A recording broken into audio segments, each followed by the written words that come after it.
Okay. So I'm sharing with you. Am I? Can you put in presentation? In presentation? Yes. So here we are, launching this book. Shall I pass it around? Yes, of course. We have many of them, so we can pass them. Oh, Yes, I have. If you want to some, you can ask me because the editorial gave me some to buy, not to learn, but you can see it now. Okay. Deborah, do you want to come over here so that it's being recorded? Okay. Yes, I'm there. Okay. So, of course, Okay. we have second state. I mean, I have to say, well, because this is International Women's Week, it's very appropriate that Yeah. we're launching this book today. Someone's in the waiting room.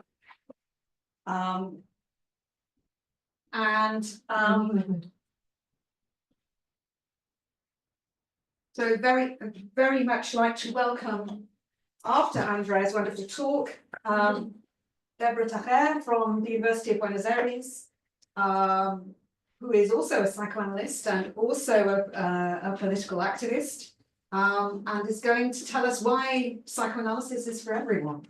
Yeah. How? How to go to everyone. No, So I think it's no, better no, we have like. Yes, thank you.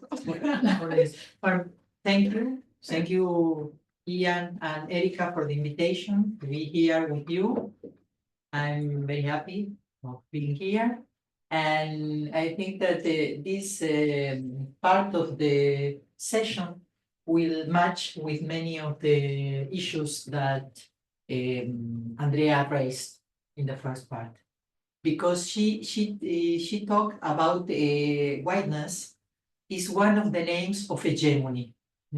So we are going to see how hegemony and also subaltern works in the psyche. So, and how to work with that, how to work with power and the marks of power in the psyche. That's the point, this point of view. So I come from the feminism. I come from a stream that is called Escuela Argentina de Psicoanálisis y Género. It's a Argentinian School of Psychoanalysis and Gender.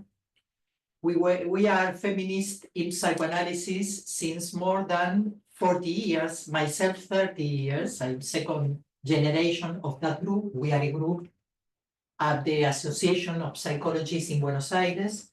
Myself, I work at the university. I am the chair of a subject that is called Gender Studies in Psychology. And it's a subject that is held since 37 years in the second wave of the feminism. So we have a long work in this. And why this title? Because I realized we and myself were not only doing feminism. We were doing, or gender in psychoanalysis, we were doing something more. And the name I find to name what we were doing is that this post-patriarchal, because we were not only showing the marks of the power, but working in another way to go out from that marks, to do something with that marks. And also from a post-heteronormative, because feminism get in dialogue with LGTB movements and also studies. So we were not only doing feminism, but we were challenging the heteronormative way of seeing people. And also a post-colonial way of seeing, because the first things that I think from this scope is that I was talking and thinking from the South. Is the first. And thinking from the South of the world means a special way of thinking, living, and production. So then, when I began to do it, I met with the post-colonial and the decolonial. That's the way, because the post-colonial is the European, no, way of living with colonial. And we have in the Americas another stream that is the decolonial. That because here there are the countries that were the masters of the colony, you know, even you. But there we are the colonized, okay? So it happens what Andrea says, that there is no history of the people who came, no, the slavery, the people, the original people, or even those as myself who came from, my family is from East Europe, but we are Jew. So it's a culture that disappeared. No? So we don't know who our answers are. I don't know nothing about them. Okay. Who I am? I am a teacher. I'm a researcher. I practice psychoanalysis, and I have many degrees, PhD, postdoctoral, 2 masters, and I had the two chairs in the university now, the gender one and public health and mental health. We have we have no departments, we have chairs, so I rule many people. I was talking to Andrea, I do too much bureaucracy, much that I want, but this is my place nowadays. And I also rule a postgraduate program that is online, no? And a private one that is online also, that I teach how to work from this point of view. And bueno, I was in Paris, I attended talk, I don't know, many things, a lot of things. I move myself a lot. Okay. What the aims of the book? Why did I what I was thinking when I write it? What I wanted to do many things. Okay. First of all, to share tools of this way of working. This is the first. The second is making a double bet. One hand, I told you, to unveil the marks. And from the other hand, to show how we can work overpassing that. Because we are doing other things.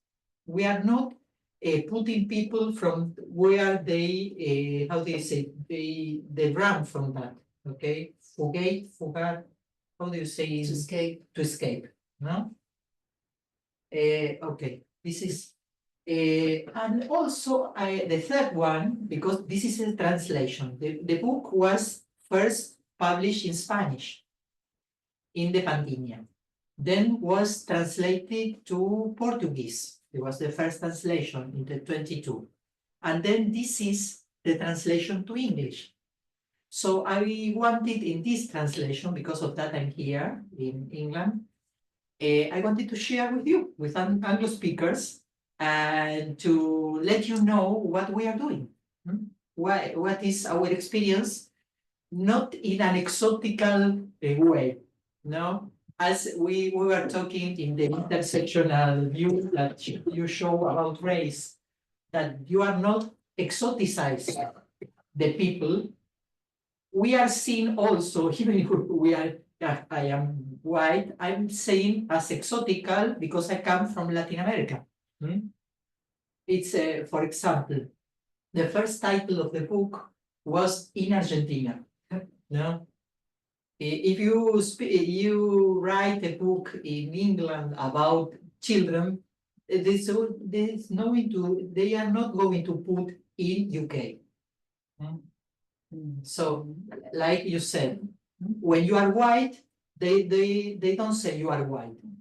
Only you put, or they name you as race when you are black or brown or whatever. Yeah.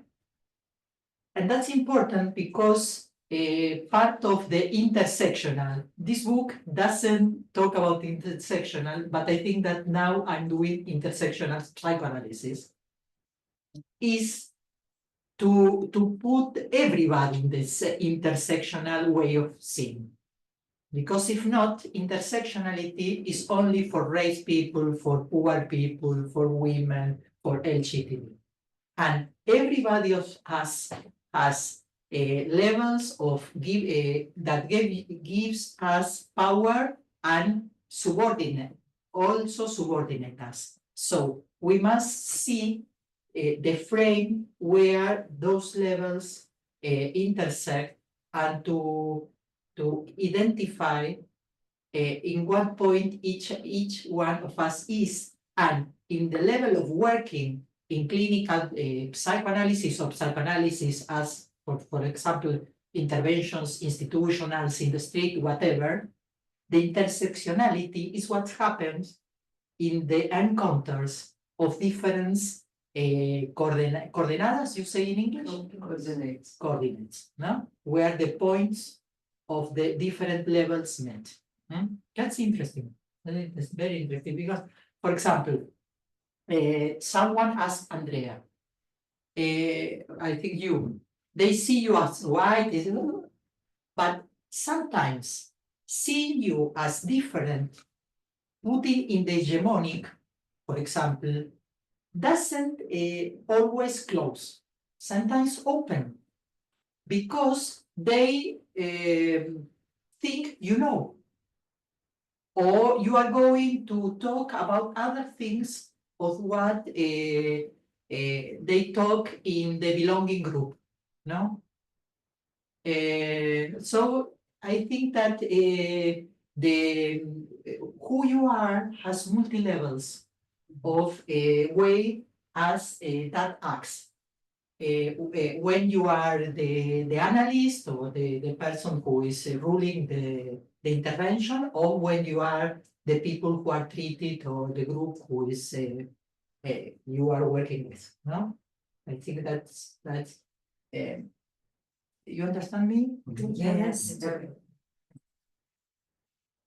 So that's one. And the other aim is showing how we can work with something that all of us work, but we work from our point of view.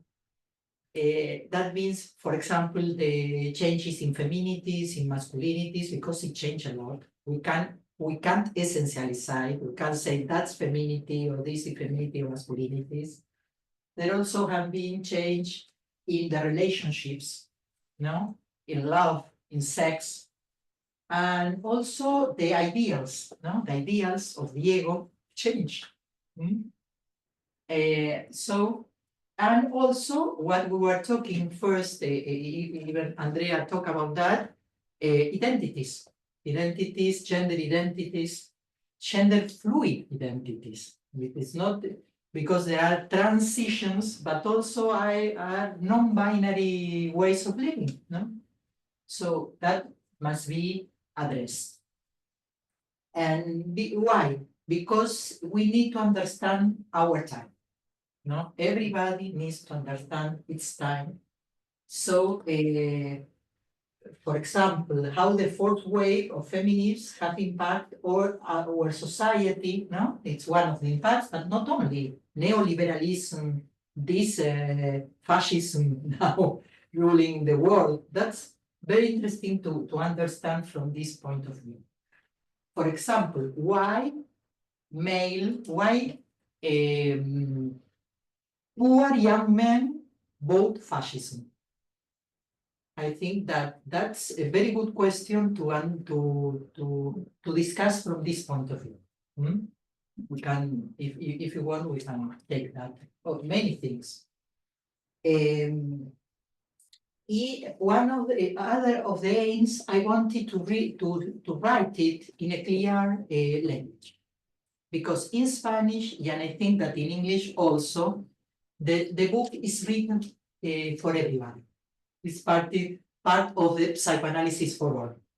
It's not only psychoanalysis for psychoanalysts, But for people who want to understand from a psychoanalytic point of view, our era, our problems, our way of being, living, loving, etc. And one point important for me is that people that consult us trust us, as we were talking, to build trust, because a trust is not for the first time, no? For example, what do you say? You are a person untrustable, first of all, and you must build that trust to work. That's important to know. And one way of building that trust is that people can trust that you can listen to the way that today issues are getting into play.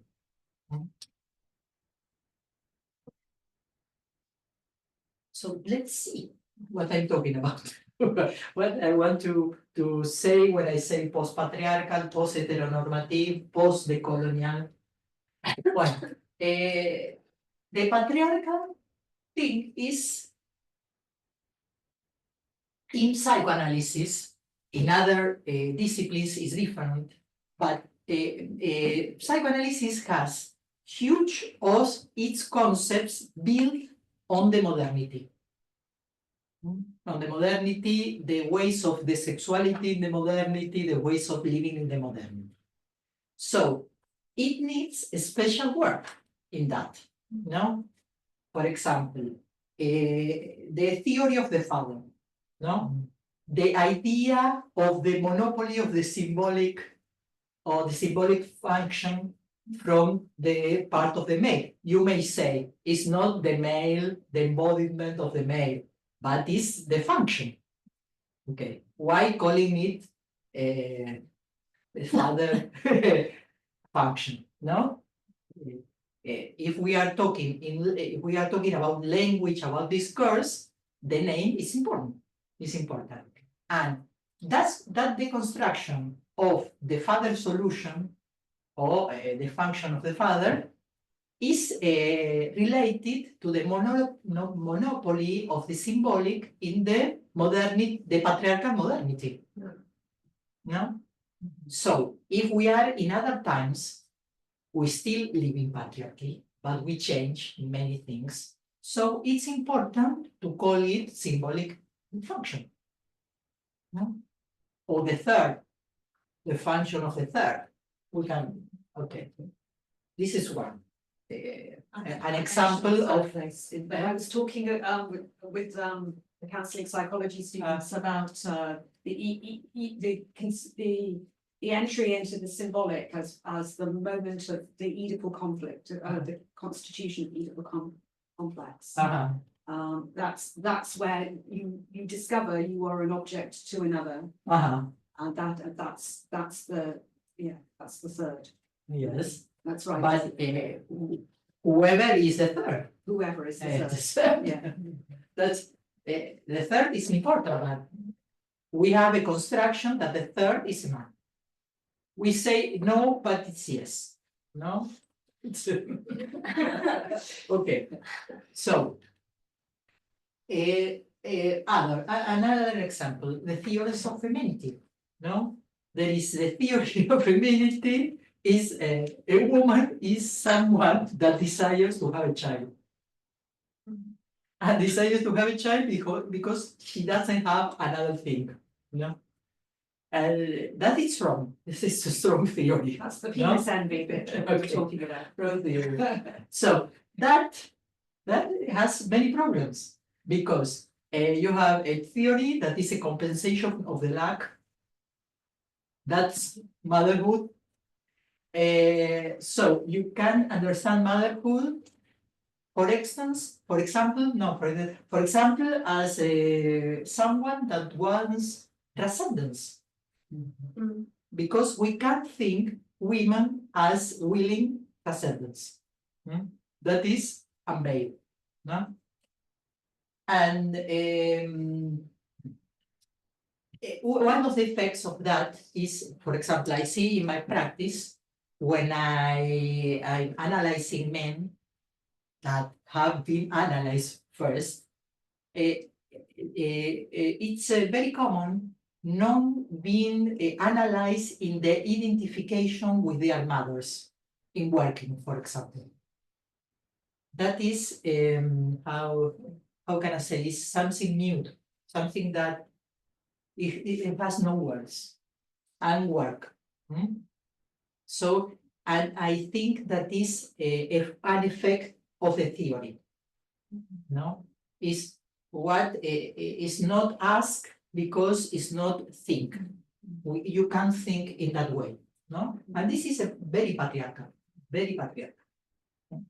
I have an example, for example, a colleague that I treated, and he's an Argentine who's living in Spain, and we work, and he realized that the migration was an identification with the mother, and he didn't think about that because her mother in the US went to the USA, and she wanted to, I don't know, to make a. And he identified with that wish of the mother, and he didn't know, because talking about the mother in analysis was talking about attached, not attached, seen, not being seen, but not identifying in the mother project, for example. You see what is a patriarchal way, even with no patriarchal people, because sometimes who does this is not a patriarchal analyst as a person, but as the theory remains patriarchal, the tools are patriarchal, no? So that's another point. And other point is the naturalization that identity is binary. There are only two places, women or men, not based on the biological, but are two. So the non-binary are psychopathologized, or I don't know, something that is out of that is psychopathology. Okay. Or even, for example, when there is a couple of two women, to ask who is the man, or who is the strong, no? To understand everything in binary. It does that kind of way of seeing. Okay. And also to know, to identify the surplus of discomfort. That's a concept of Argentinian psychoanalyst that I really appreciated very much, that is Sylvia Bleichmann, that she talked a lot of the plus of discomfort. That means the malaise, how do you say, the malestar en la cultura, the Cultural malaise. cultural malaise that Freud talked about, but also he talked that some people that are subordinate suffer more. Is in Freud that. So the surplus of malaise or being or pain is when you suffer more because of your social condition. It's not only because you live in culture. That's very important because it puts the issue of the power. It's not, we are all the same because we're human, but we are not the same. There's not the same suffering. As you say, if you have your coordinates makes you a target of the policy, is not the same as you don't, because your life is different. Your life is different. Or when your voice is here or your voice is not, they don't listen to your voice, it's not different, no? Because of your gender, your race, your education, etc. This is the post-patriarchal examples. All this is I'm showing you the scope, but all over the book I give examples of working from this point of view. Yeah.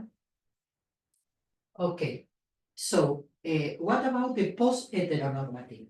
No, we are talking about the post-patriarchal. Let's talk a little about the post-heteronormative. So,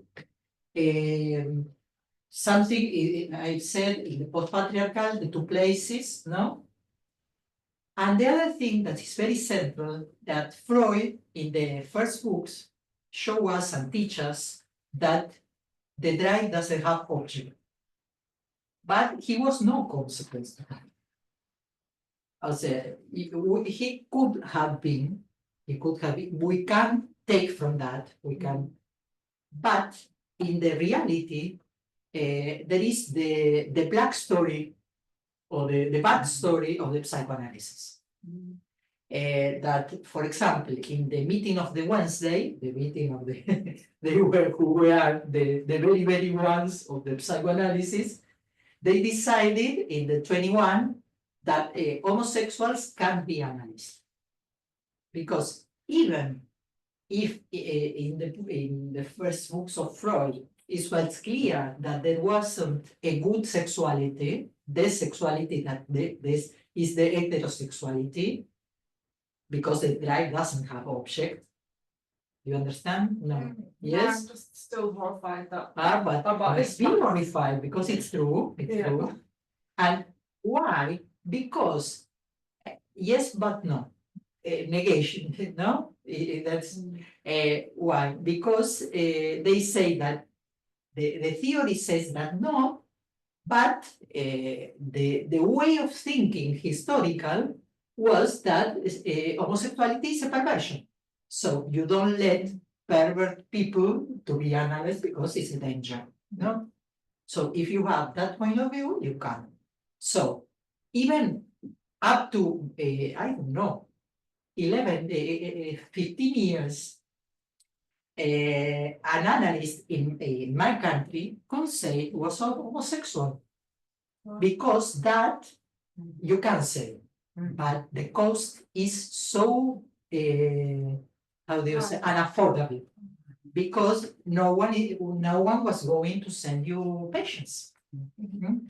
It's very close to our time, the acceptance of sexualities that are not heterosexualities and as how do you say, comfortable as trustable, Trustworthy. trustworthy. Trust. Okay. That's very, very near in the times. Okay. And also, there is another point that I want to address, is the thing of taking into account the closet as a biopolitical device that causes many surplus of pain.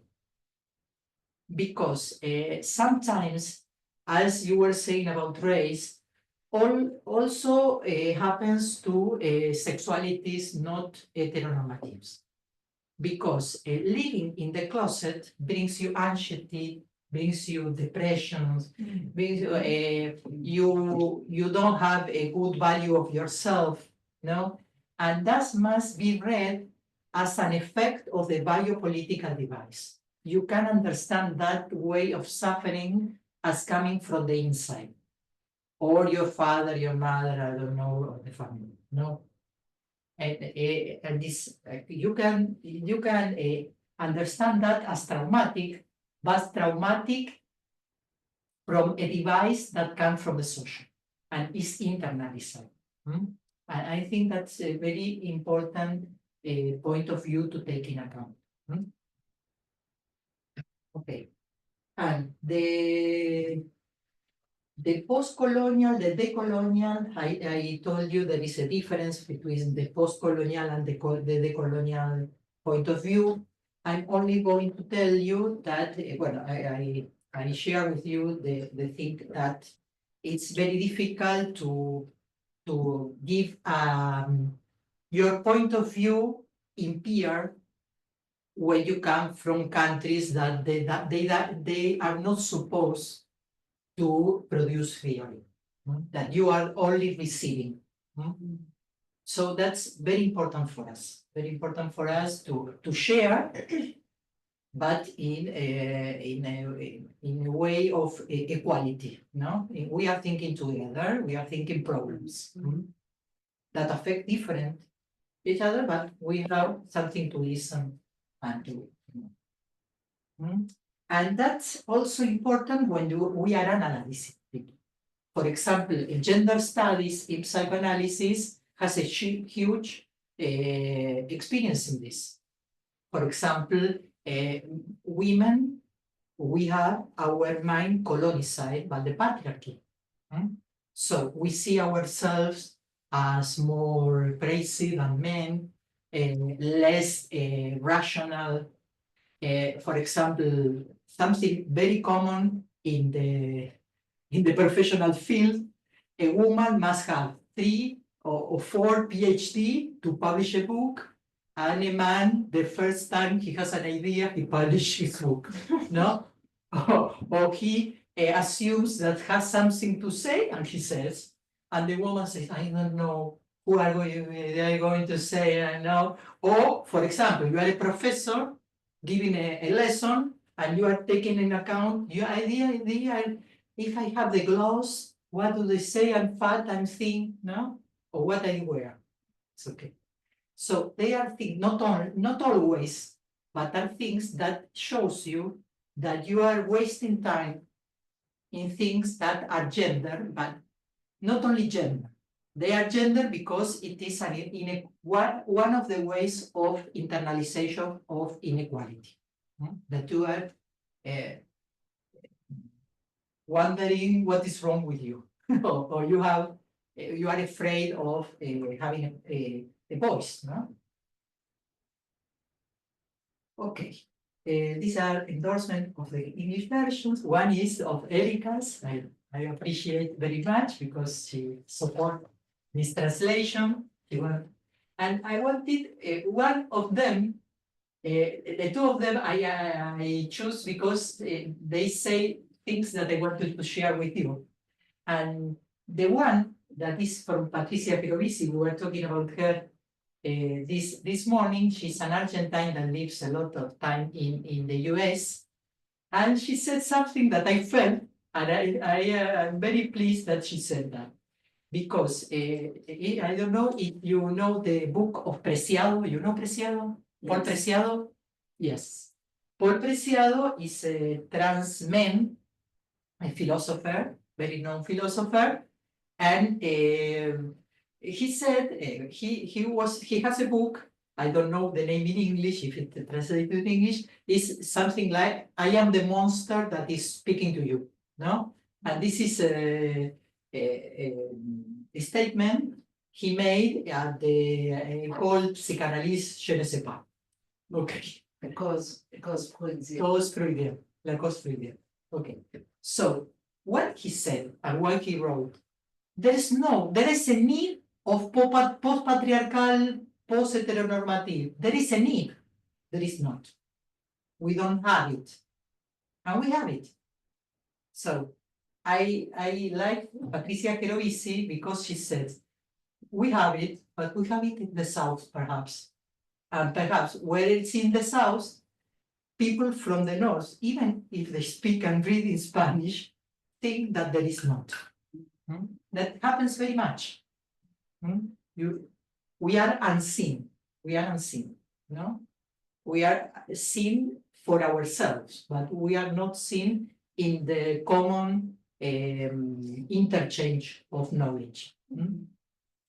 And this is what Patricia said.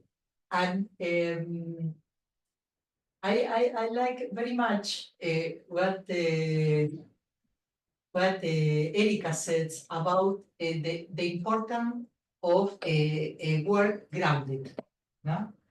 Because I say one thing and I say the other thing. I think that it's important to be part of the global conversation, but I think that it's all and at the same token important to have a grounded experience. and to work locally, no? And to show that. Okay. And here you say the contents, the table contents, and I want to show in this way that there is not a special psychoanalysis for special people. That's another way of saying why for all. Because sometimes when you say I work from a gender point of view, okay, you work with women and you work with LGTB population. That's gender. No, listen. Everybody has gender, everybody has race, everybody has class. And this is a way of thinking and acting for everybody. It's I like it very much. It's a psychoanalysis that has room for everyone to strengthen, to how do you say, expandir, to expand the ways psychoanalysis thinks, so that everybody has room in it. Because perhaps sometimes everybody has room, but as having disease, not pain. It's not the same having pain and having disease. It's an unequal way of understanding the pain. So you see many issues raised from this point of view. So let's talk about many of the issues that I address here. I have chosen many of them to show you and to share with you my way of working. First of all, this is the first chapter. This is the name of the first chapter. Here I introduce a category that is called modes or ways of subjectivation.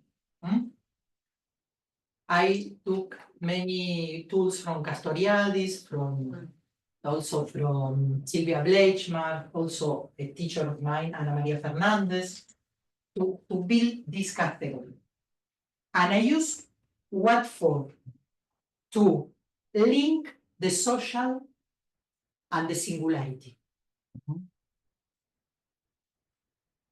I think that it opens me to see how social inequalities get into yourself and makes part of your way of deciding, the way that your unconscious is structured, the contents of your superego,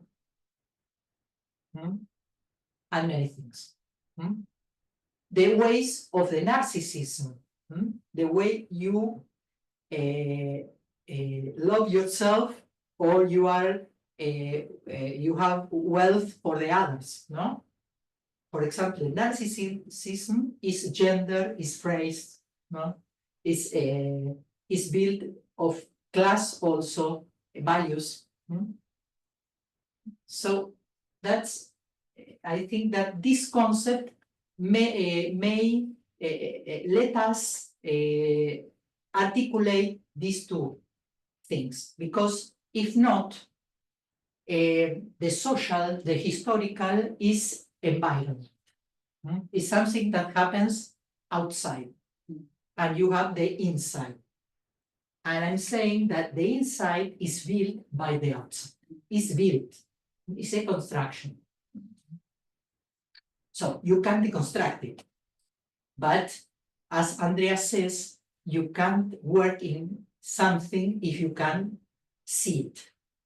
So first of all, it's important to see. So in this chapter, I construct, I build 3 types of mode of subjectivation, gender, for women and for men. There are how do you, I made in English, let me see. It's traditional, transitional, and innovative. So in each one of them, for women and for men, I classify how is the narcissism built, how are the ideals, how are the drives, and something that I don't know who make the question about the body. I think that it's a colleague that Tanya. because there is a perception of the body that is gender also, no? Gender classic. So that's also one of the points I put and I classify. But this classification is only to understand, because most of us don't have one way only. Perhaps we have a superego traditional, and we have a desire more innovative, or we have, it's very complex. And also, it's complex because in the same time, there are people that are traditional, innovative, and transitional. And there is a struggle between, or it's a, how do you say, when you crash it? Conflict. Yeah, have a conflict between that. So you have conflicts in the inner of the subjectivity, because someone also asked why psychoanalysis, because psychoanalysis also is a theory of the conflict. Yeah, conflict is it's another part. We are conflicted, and we have a contradiction inside and outside, and that's part of life. No? So that the models have part in that contradiction. So it's interesting to see how it works. No? So I define, but not to make a how do you say, Typology, typology, but to understand, to study, to describe, to understand, and to see how it works. Okay. Okay. This is one of the main concepts. Other is reconceptualization the family. What's a family? What's the model of family that psychoanalysts are thinking when we work? And I realized that there is a typical model, because in the modernity, the model is the nuclear family. So we say no, but we always are searching for the mother, for the father, for the child, no? And for example, when it's a family that doesn't have mother, there's going to be problems, no? Oh, the man is no problems. And when it's the grandmother, problem, no? So we suppose there is a lot. And besides, that it's difficult to understand very deep bonds when they don't classify in the typical family. No? One example is the example of Butler when she's working with the family and the heteronormative, that say, for example, someone that is grieving, no? How do you say? Grieving, not a friend, because he's a widow, no? But perhaps that relationship doesn't have them, but the pain has. So we must understand in many levels the bonds. And to understand family, I think that as bonds that help us take care of the needs. And sometimes you have many times in the life that you are needed because you are too young or you are too old, but sometimes you are ¿cómo se dice? Autoválido, self-valid. No. Say it again. Self-worth. That the time when you are an adult, I don't know, When you have, yes. you don't need, supposedly, but you are ill, you are sad, you are, I don't know, you need people. So family is a way of agrupation to deal with that, no? And I think that this way of thinking is more open. And with that, I bring the question about how to open. Yeah. I think that the way not to close, but to open, is to hold what is happening. To hold and to make it work. That's a way of keeping it open. Okay. And also, see? Oh, okay. And other thing that I work in this chapter about the family is how to help to build to non-heteronormative families or non-traditional families what we call, let me see how we call it in English. See what? The novela familiar roman, how do you say it in The English? familiar romance. The familiar romance. That- Yes. And the Freudian concept.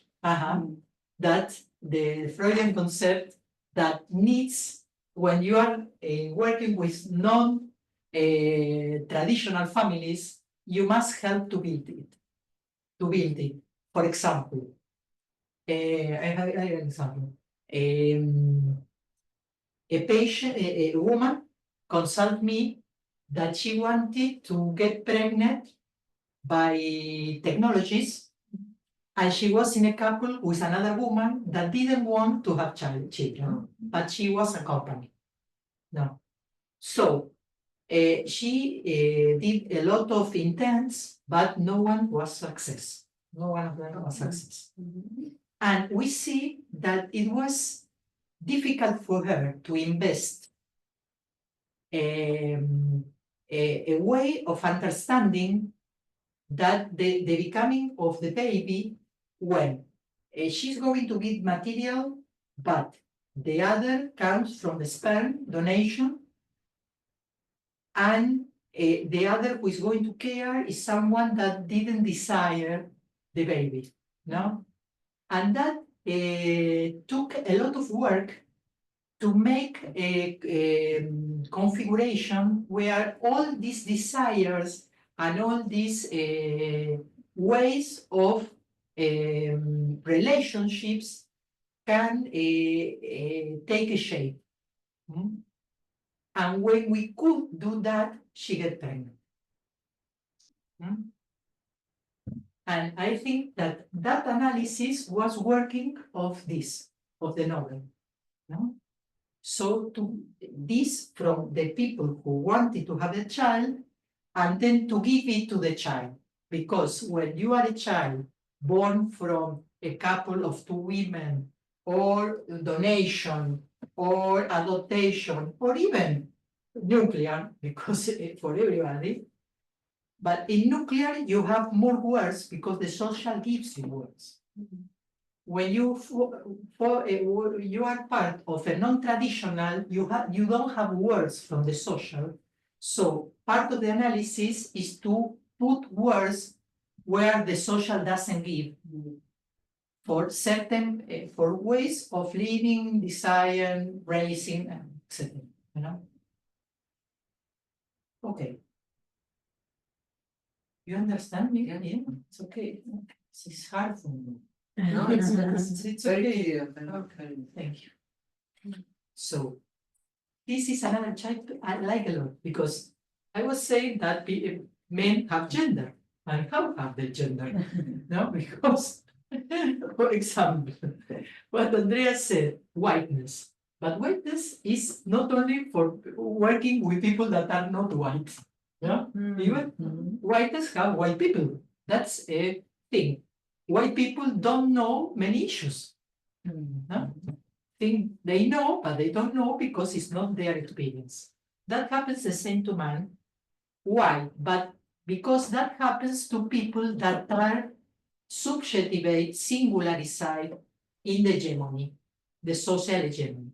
Of course, as we see people as being built in intersectionality, in an intersectional way, you can see that a man is only a man. A man has class, a man has gender, of course, gender, has a belongs to a country, to a race, to a social class, no? So that's important, because if not, we are seeing the category of gender as how do you say, whole explain everything. You can't explain everything in gender terms, because you must work with the dialogue between the others, givers or taken from a power. But being raised as a man, is that your opinion is important in the family, for example. Your time is important. It's more, for example, there is a teacher that works in masculinity in Argentina, that he says that being a man is not wasting your time in things that other people can waste. Okay. I have an example in my family. For example, when my mother passed, someone asked me, I want to know how your brother is, because he's grieving. Ask my brother, I don't want to bother him. They can bother me, they can bother my brother, okay? Okay, that's happens all the time. Okay. So, and there is an ideal of self-control. It depends on the class. It's different between classes. And there is a thing that I think that it's a very good, it's a very interesting point, that how hegemony is in the mind. Because when you are raised in an hegemonical point of view, you don't see other people that are not in the same group of you as peers. And that's important because sometimes actions are seen as psychopath actions, because psychopaths means that there is no other. But here there is other, but not everybody is the other. The otherness is different, linked to the status of the other. So that's important because, for example, in women and men relationships, sometimes men don't take care to many things in an ethical point of view to women that they take for the friends, for example, or the colleagues. I give some examples of that, no? How it works. So part of the work with that is men begin to see that, because it's something unseen. It's not something that is made on purpose. Because of that, I take again the question they ask you, why psychoanalysis? Because psychoanalysis can help you to know that we act even if we don't know why. You may act in a way that you don't know you are acting this way, but you are doing it. So, from this point of view, you can work with that. You can work in awareness, to see it, to take an account of this. That's part of the work. I name it that the work with hegemony, with people that belong to the hegemonist groups that came because they suffer, of course, but sometimes they came to go on doing the same things without suffering. Okay. But of course, you say that cannot happen, you must change something. But sometimes the work is the construction of hegemony, but also growing in an ethical consideration of the other, even if it is you think it's you were raised, you don't think, it's not thinking. You treat the other as subaltern because this is inside. This is even if you don't believe in it. You don't give word to the subaltern. You speak in front of the subaltern as they are furniture. That is very common, no? So that's the okay. And we are with the time. I'm going to put two more issues. One is modern women in analysis.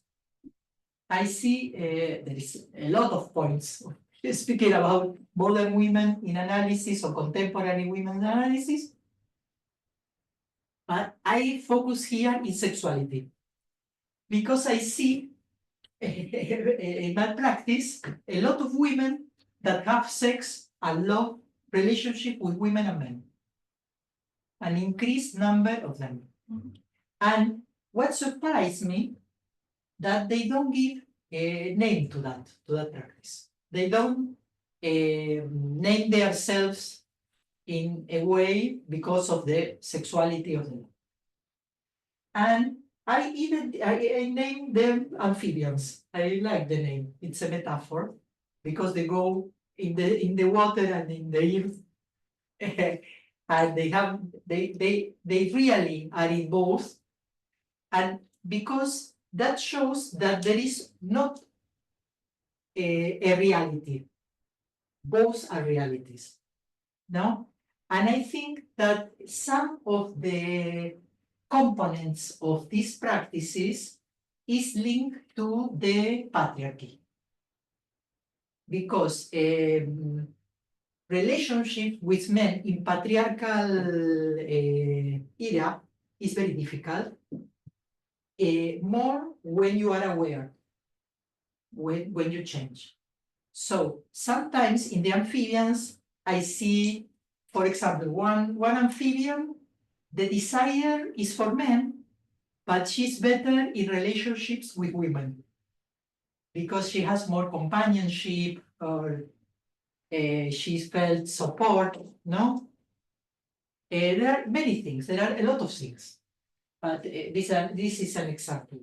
But one of the core of the thing, I think that is taking the name that Foucault used it for the for the Greeks. No, he talked about bisexuality of domination. No? I found that this is a bisexuality, sometimes fluidity, of insubordination. No, it's a way of how do you say saltar to jump from the patriarchy The conditioning. conditioning. Okay. And then the last issue is about trans childhood. And the first thing I want to say is trans childhood is a possible child. No? It's very simple, but it is. No? And I think that we have many problems between rights and clinical care. Many. Nowadays. The point of view, you know, from our point of view, gender identity is built in the second year, when it's built the ego, and is by identification with what the caregivers give, unconscious, no? But there is a work from the infant about what receives. It's not a Xerox, yeah. It's not a copy, a photocopy. It's a metabolic work of, and that's for everybody, not only for trans children. It's for everybody. You don't know what is going to be the identification generally and in gender, no? And I think that is important to understand that, because sometimes they ask us to give the reasons why someone is trans, and the reasons why someone is trans are the same reasons why someone is cis. It's the same. Yeah. Same, because it's part of the variability of the identification, because people, we are not binary. There are moments, or there are moments that we live more binary, but we are not. Even biology is not normal. There is a huge work in. And there is also a discussion about if it's late, if it's early. No? Okay. But early for what and late for what? So I think for recognizing, we must recognize. The connection is very important, because everybody needs to be significant and to be recognized of what. And to be recognized is not to close, it's to be recognized in what we are in the moment we are. We can develop another thing, but in the moment we are this. Huh? And linked to that is all the discussion about the blockers, not the blockers. I don't want to enter, but if you want, we can discuss it. And also surgery. Mostly there is no surgery in childhood and in adolescence. The problem of intervention mostly is blockers. It's not surgery, but I'm not dog. If you want, we can talk about it. I think. The close things I want to say is not a matter of sexuality. It's a matter of identity. We are talking about identity. And that's very important, because in classical psychoanalysis, sexuality and identity are very, one is a consequence of the other. No? But I think that modern psychoanalysis must think in another way, because we have tools to think differently. So I want to close with it. The five final ideas. One only I'm going to say that one of the things is to work the relationship of the social and the psyche. I think that that's the most important thing of all. And there are examples of how can we work. So thank you. Being in touch. Okay. Should we have some more lights? Yeah. Yes. Yeah, and ooh, thank you. Okay. The sunrise. So,